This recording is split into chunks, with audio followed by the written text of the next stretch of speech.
Olá, irmãos, graça e paz, que privilégio ter você aqui no meu canal.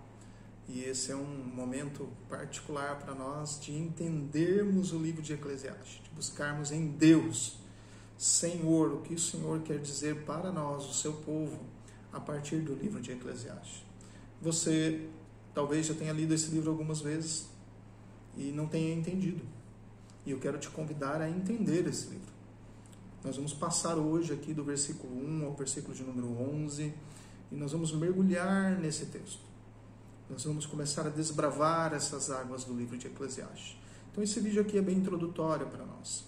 Primeiro eu quero falar sobre o autor desse livro. No versículo de número 1, ele começa dizendo assim, capítulo 1, versículo 1, ok? Vamos começar do início. Palavra do pregador, filho de Davi, rei de Jerusalém. Você percebe que o autor ele já se identificou aí quem ele é? Quem é o autor? Escreve aí no comentário. Quem é o autor? Você identificou já? Só que ele se apresenta não com o nome. Percebeu isso? Ele não se identificou com o nome. Ele se identificou com característica. Quem é o autor que é o filho de Davi? Quem é o autor que é o rei de Jerusalém? Quem é o autor que é o sábio ou o pregador? Quem é ele? O autor desse livro, então, é o próprio Salomão. Salomão, então, está escrevendo este livro, já numa idade mais avançada, já no fim da sua vida, após pensar sobre tudo aquilo que ele vivenciou. Quando nós vamos para o versículo de número 2, olha que interessante. O versículo de número 2 diz assim: vaidade das vaidades, diz o pregador. Vaidade das vaidades, tudo é vaidade. Então, esse pregador, esse filho de Davi, esse sábio Salomão, o homem mais sábio da terra, até então, ele diz que tudo é vaidade. Então, essa é uma afirmação. Tudo é vaidade. E agora ele vai começar a desdobrar essa vaidade. E nós vamos entender onde ele quer chegar com isso. O que é vaidade? Tudo é vaidade? Como ele vai descrever isso agora? Então nós vamos para o versículo de número 3. Que proveito tem um homem de todo o seu trabalho com que se afadiga debaixo do sol? Aqui é uma pergunta, um questionamento. Veja, ele apresentou quem ele é, ele tem uma convicção, quer dizer, ele se apresenta, logo depois ele dá o argumento principal, tudo é vaidade. E agora ele vai questionar, que proveito tem um homem em todo o seu trabalho? Ele trabalha como fadiga? O que ele quer dizer com isso? Nós vamos para o versículo 4. No versículo 4, ele começa a desdobrar aquilo que é a vida no seu sentido mais cíclico. Ou seja, aquilo que parece ter início, início de novo, início outra vez, e tudo parece voltar ao mesmo ponto. E no versículo 4, ele diz assim: geração vai e geração vem, mas a terra permanece para sempre. Olha que interessante. O sábio Salomão aqui, ele está falando sobre a finitude da vida. Finitude significa que tudo começa, mas tudo tem um ponto final. Alguém nasce, alguém morre. Tudo tem um tempo exato. É disso que ele está falando. Ok? Ainda no versículo 4, há questões que eu gosto muito de destacar. Em primeiro lugar, é a transitoriedade. O que é isso, Gustavo? Significa que as coisas são passageiras, que nada permanece. Veja, nada permanece. Mas dentro daquilo que nada permanece, há uma coisa que permanece para o sábio Salomão. A gente vai falar disso daqui a pouco. Tá bom? E aí agora a gente vai para o versículo 5. No versículo 5 ele diz assim: levanta-se o sol, põe-se o sol e volta ao seu lugar, onde nasce de novo. Você já parou para olhar o sol? Logo de manhã? Às vezes ali nas férias, você vai ali para a praia, olhando o oceano, o horizonte. E um dos privilégios é olhar o nascer do sol, não é isso? E a gente olha esse nascer do sol, o sol se levantando. E depois você volta à tarde, no finzinho da tarde, e você vê o sol se pondo. Os primeiros raios do sol e os últimos raios do sol, o encantamento que aquilo faz no horizonte. São paisagens que a gente gosta de fotografar, de tão lindo que é. Mas o sábio Salomão está falando que ele volta ao seu lugar, de onde nasce de novo, no dia seguinte. Ele está apontando para esse fator cíclico. A vida começa, a vida termina. O sol se levanta, o sol se põe. Há algumas questões que eu gosto de pontuar aí no versículo 5, quando o sábio Salomão fala sobre aquilo que se movimenta, seja a vida, seja o sol. São coisas que nós não controlamos. Elas simplesmente acontecem e nós somos afetados por elas. Você não controla quem partiu. Você não controla a vida, não é verdade? Nós acabamos de passar aí por uma pandemia. Nós vimos tantas pessoas partirem. Algumas pessoas queriam controlar o tempo nessa hora. Esse não, aquele não. Mas nós não temos controle sobre isso. Nós não controlamos os dias, nós não controlamos a vida. E é disso que o salmista está falando. Há questões que fogem ao nosso querer, são maiores que nós. São as leis estabelecidas. Isso simplesmente acontece porque o Criador estabeleceu que seria assim. Eu posso ter certeza de que, naturalmente, isso continuará a acontecer. Observa a vida. Você vai em uma maternidade, você vai ver pessoas nascendo. Você vai a um cemitério e você vai ver pessoas sendo sepultadas. E isso é todo dia. Há pessoas nascendo e pessoas morrendo. Todo dia, de uma forma estabelecida, o sol nasce e o sol se põe. No versículo 6, o Salomão vai dizer assim: o vento vai para o sul e faz o seu giro para o norte. Volve-se e revolve-se na sua carreira e retorna aos seus circuitos. Tudo o que o sábio Salomão está dizendo aqui é que tudo cumpre o seu propósito em um ambiente cíclico. Olha que interessante. Tudo cumpre o seu propósito. Deixa eu te fazer a pergunta. Você já parou para pensar sobre o seu propósito? Nós temos um propósito bem definido nas Escrituras. Nós nascemos para a glória do Senhor. Esse é o nosso propósito. O sol cumpre o seu propósito. O propósito dele é nascer, brilhar o dia, como o Criador ordenou, voltar ao seu lugar e fazer isso no dia seguinte. Até quando? Até quando o Criador assim estabelecer. O vento é a mesma coisa. O vento sai do seu lugar, o vento volta, revolta, faz uma reviravolta. Por que isso? Porque assim ordenou o Criador que isso deva acontecer. E tudo que está estabelecido na natureza tem cumprido esse propósito para o qual o Criador estabeleceu. O vento não pode ser controlado. Já tentou, nós tivemos aí um momento em que uma presidenciável falou que precisava estocar vento, né?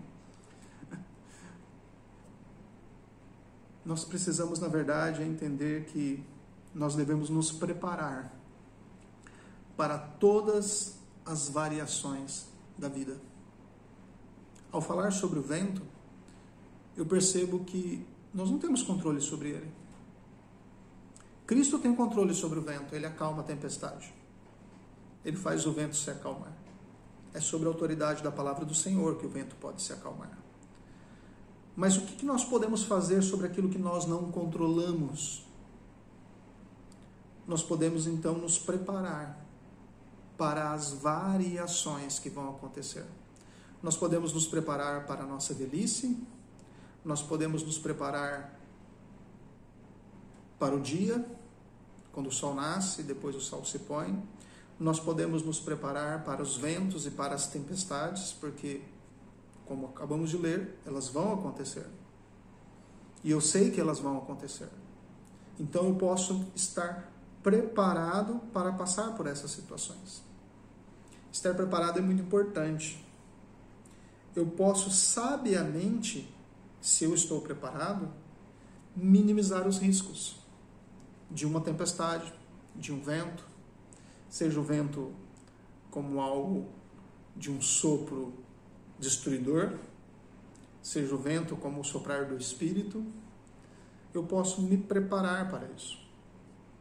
E o preparar não significa ter o controle sobre o vento, mas é cuidar daquilo que está sobre a minha perspectiva, para dizer, olha, eu sei que o sol vai nascer, eu sei que o vento vai acontecer, eu sei que as coisas vão mudar na vida, são transitórias, elas não permanecerão como elas estão.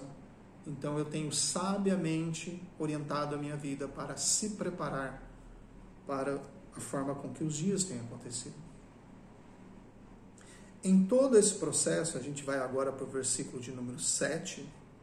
O versículo de número 7 diz assim: todos os rios correm para o mar, e o mar não se enche. Ao lugar para onde correm os rios, para lá tornam eles a correr. O que a gente pode pensar sobre o versículo 7? Em todo o processo cíclico, qual Deus estabeleceu na natureza, eu posso ter mais confiança. Você já percebe isso?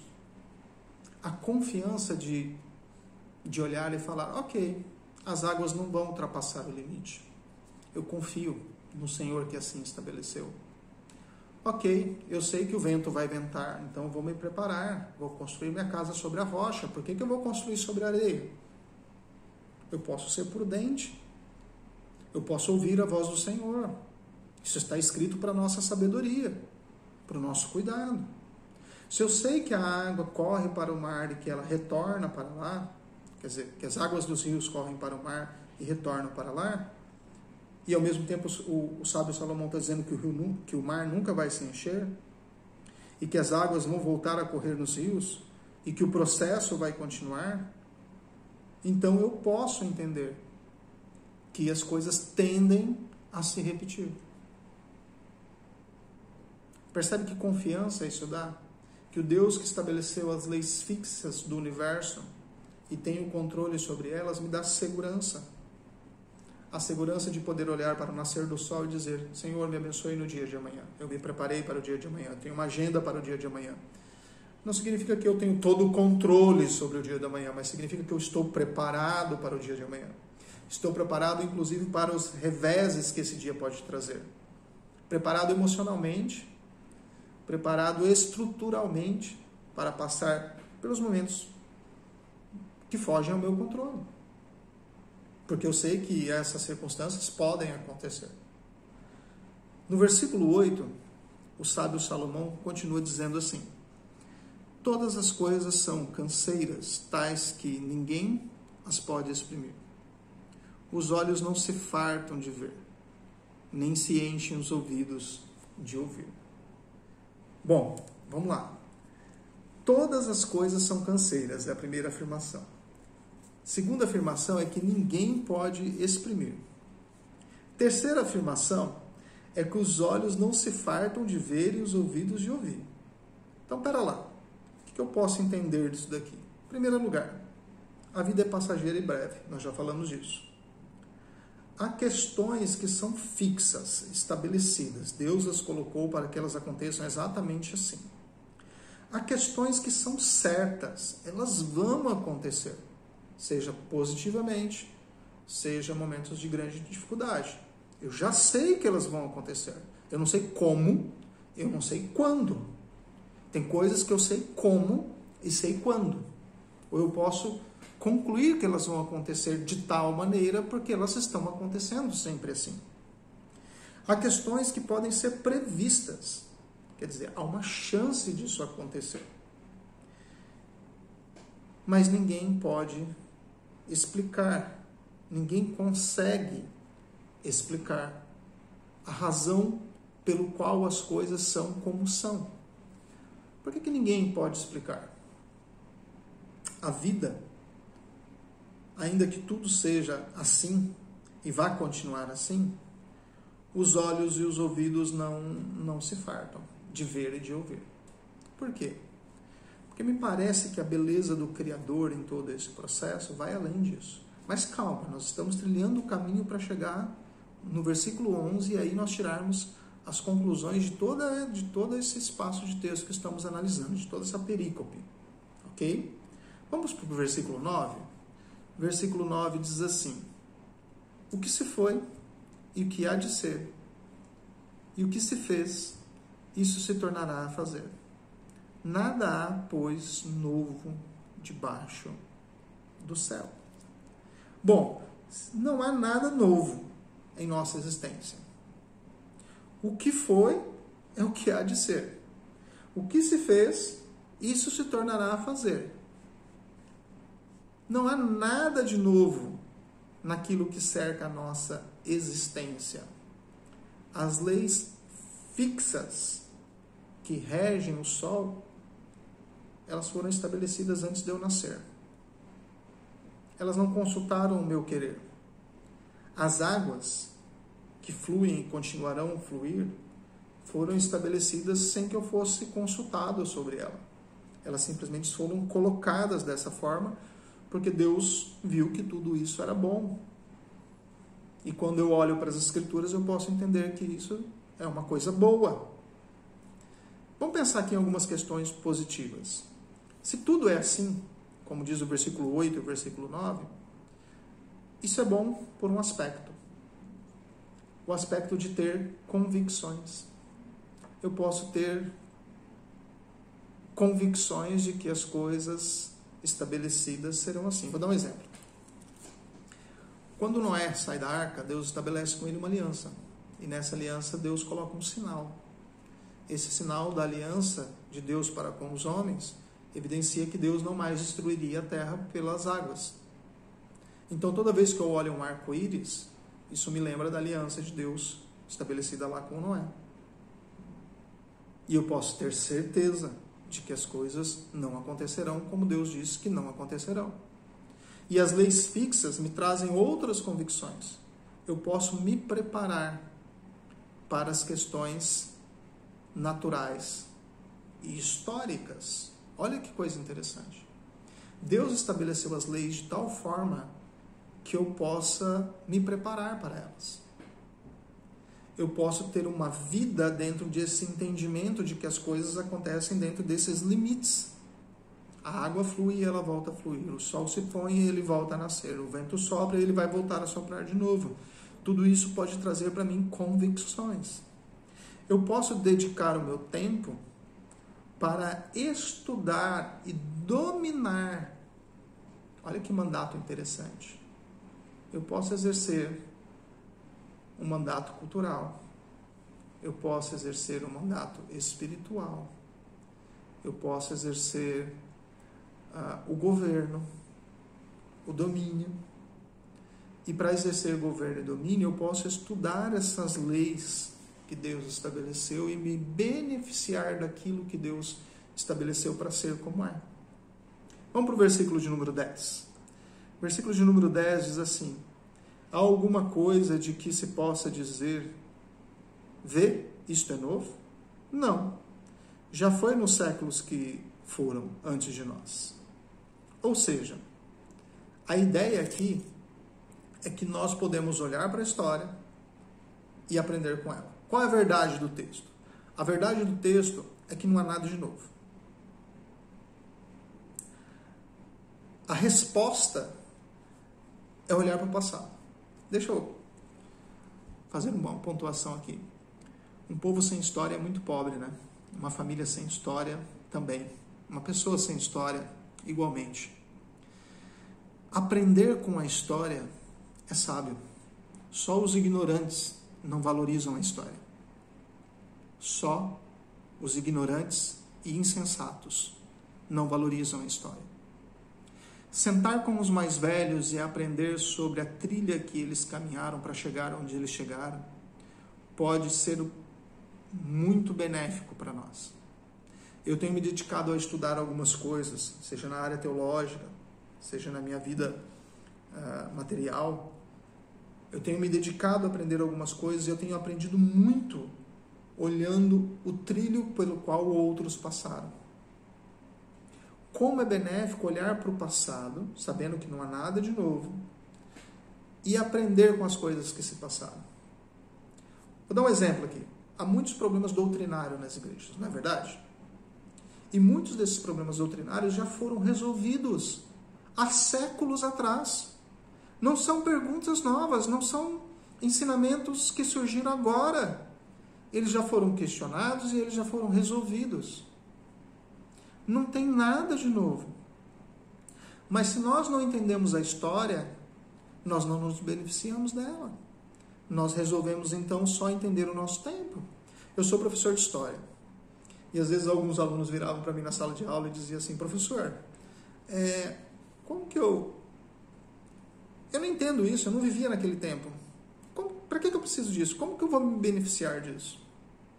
E eu sempre voltava para esse sentido. Olha, talvez você hoje não entenda plenamente. Mas veja como isso é bom, por exemplo, para a sua vida profissional. Vou dar um exemplo aqui. De que área você é? Escreve aí embaixo. Comenta. Qual a sua área profissional? Vamos supor que você seja da área do empreendedorismo. Que você seja da área da criação de negócios. Quantas outras pessoas já empreenderam na mesma área que você? Quantas outras pessoas já trilharam o mesmo caminho que você está trilhando? É sábio olhar para esse caminho e aprender. E olhar para quem investiu e investir tempo, dedicação, às vezes até recurso para ouvir pessoas, para ler material e se informar sobre aquilo que aconteceu. Por exemplo, pode vir uma crise econômica e se você já leu a história das grandes crises econômicas, você consegue se preparar melhor para quando uma crise acontecer. Você sabe como reagir quando uma crise acontecer. Eu sei, por exemplo, que dentro do casamento vai acontecer problemas. Olha que bacana. Eu sei que vai. Os problemas dentro dos casamentos não são novos. Quase todos os casamentos passam pelos mesmos problemas aplicados de formas diferentes, mas são praticamente os mesmos problemas. É problema de adaptação, é problema de linguagem, é problema de egoísmo, é problema de vaidade, e aí vai.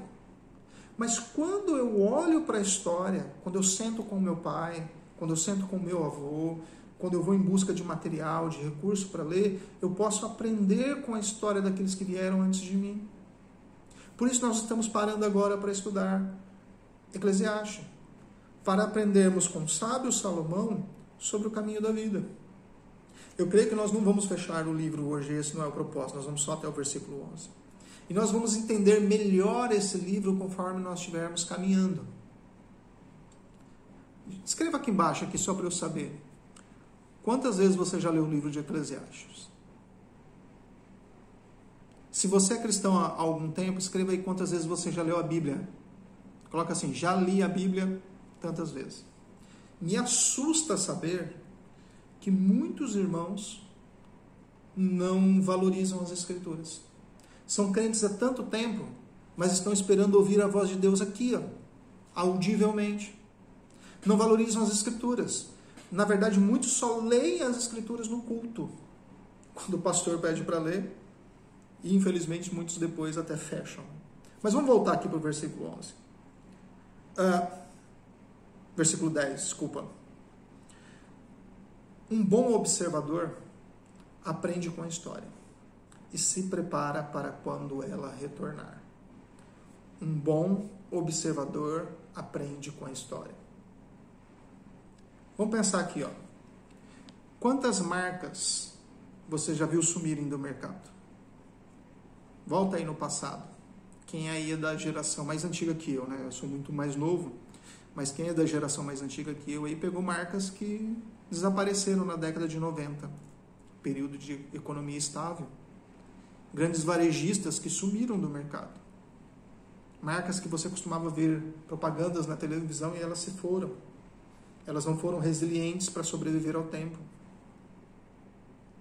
Não é verdade?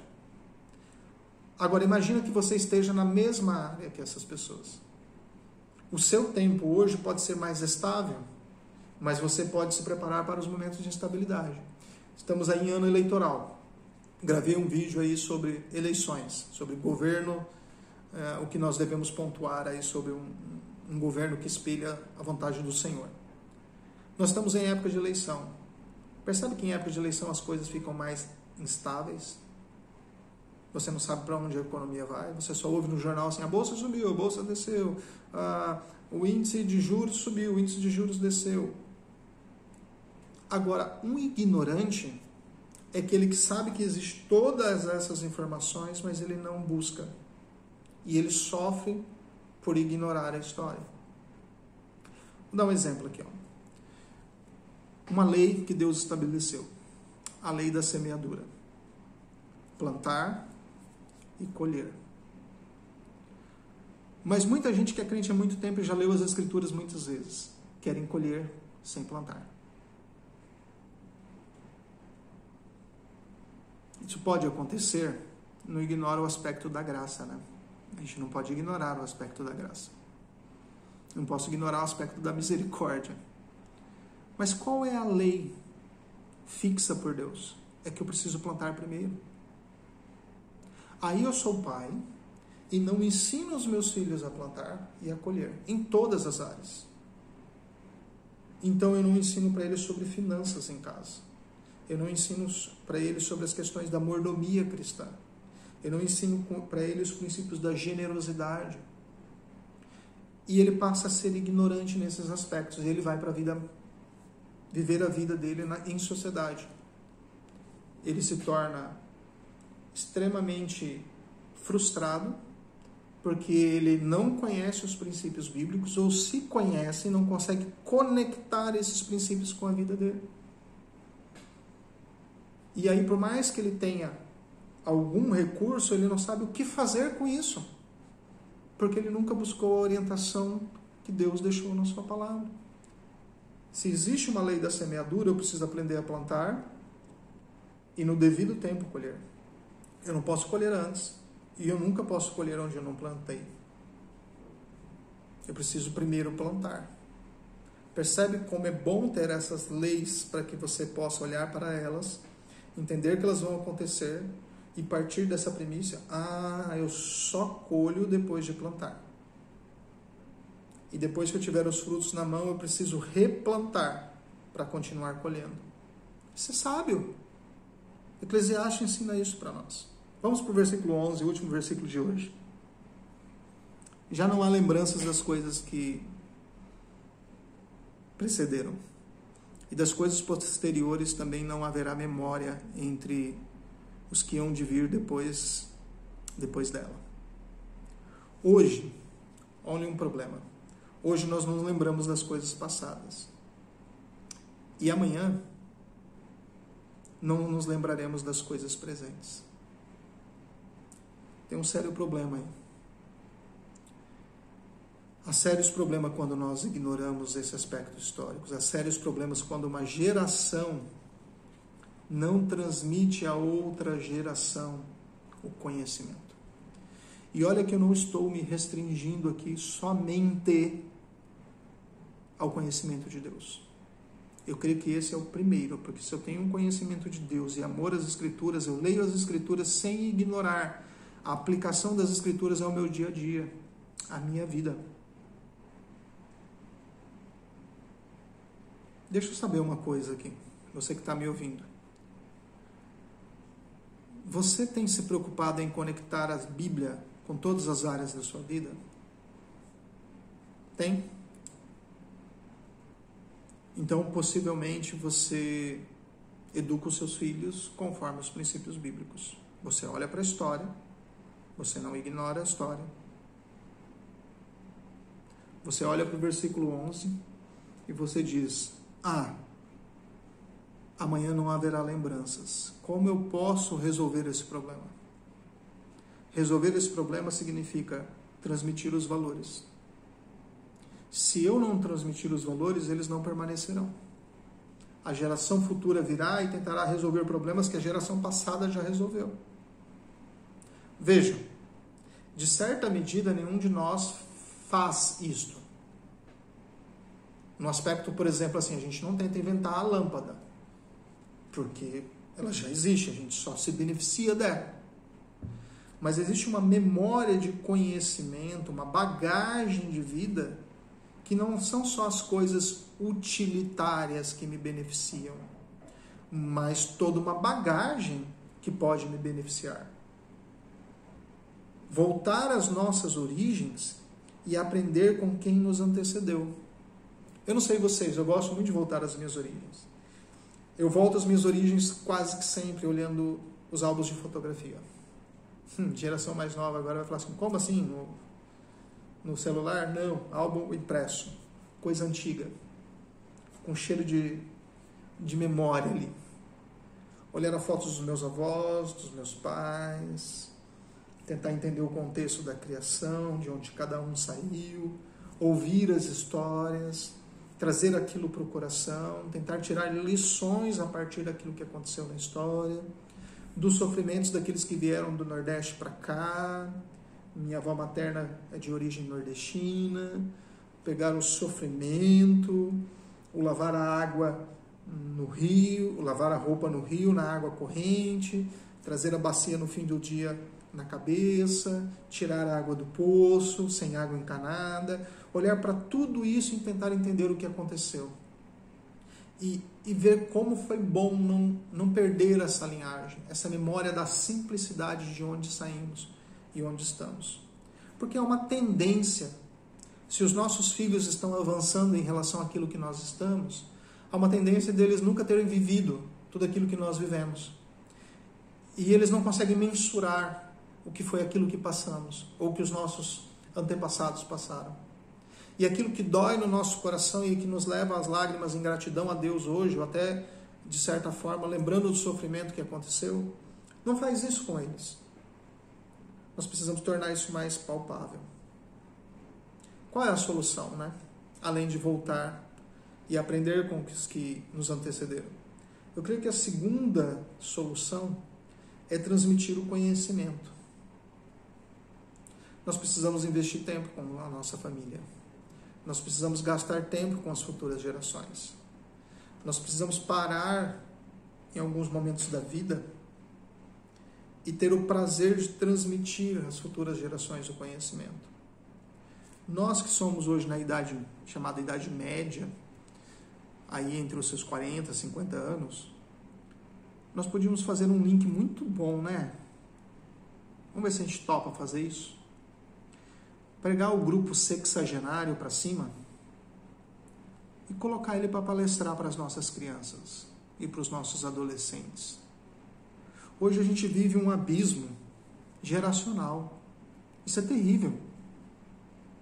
Esse abismo geracional faz com que crianças não tenham contato com idosos, não tenham o prazer de ouvir os seus avós, não queiram saber das memórias passadas, em que os nossos adolescentes não valorizam esse vínculo, eles querem estar com coiguais. Eu vejo a realidade eclesiástica, nas igrejas principalmente, onde nós colocamos adolescente para cuidar de adolescente e quebramos esse elo geracional de entendimento, de aprendizado, de ter o prazer em ouvir os mais velhos, de aprender com a experiência dos outros. Nós damos aquilo que eles querem. E aquilo que eles querem não tem memória. É algo fútil do seu tempo que logo se vai porque não tem base alguma. E quando chega na vida adulta, não sabe onde se socorrer, porque não tem prazer nas memórias, porque não há memória no qual ele pode se recordar. Nós precisamos gastar mais tempo ouvindo as pessoas. Nós precisamos gastar mais tempo andando com pessoas que possuem uma experiência para nos conduzir por caminhos que nós não passamos, mas nós podemos ouvir dela. Você já parou para conversar com alguém que passou pelos diversos planos econômicos do Brasil? Você está aí numa geração plano real, de 1994 para cá. Não sabe o que aconteceu antes. Esses dias eu me lembro de estar falando em casa sobre ir em 3, 4 mercados fazendo cotação de preços. Com uma tabela na mão que saía no jornal, verificando onde tinha o produto, porque não tinha o produto na prateleira em alguns mercados. O governo tabelava os preços, aí você chegava lá, não tinha óleo ou não tinha leite. E aí, quando se tinha o telefone em casa, porque era muito difícil ter o telefone em casa, você ligava amigo para amigo dizendo, olha, tem tal mercado, e não podia levar o tanto que queria. Era limitado. Você só podia levar uma quantidade. Que coisa terrível. Momentos tensos da economia.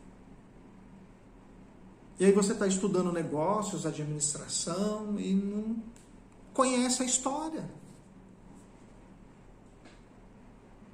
E não ouve sobre o passado recente. Mas nós podemos crescer nisso. Nós podemos criar o hábito. Reserve um tempo da sua semana. Sente com seu avô. Sente com sua avó. Pede para ele contar algo da infância dele. Você vai ouvir muitas coisas muito diferentes do que você conhece e vivencia hoje. Peça para ele falar um pouco da criação dele, como foi. Peça para ele contar sobre as perspectivas econômicas que ele tinha no passado. Peça para ele contar como foi o namoro dele. Peça para ele contar sobre as feridas do coração dele, sobre os sofrimentos, sobre as alegrias. E certamente isso vai trazer para você conexões entre aquilo que é do seu tempo, do tempo do seu avô, que vão esclarecer coisas para você, te dando um feedback muito mais consciente da realidade. Irmão, eu vou parar por aqui. Nós paramos aqui hoje no versículo de número 11. E depois a gente caminha do 12 em diante, tá bom? Um abraço, fica com Deus. Compartilhe esse vídeo se você gostou com outras pessoas. Um abraço, até a semana que vem.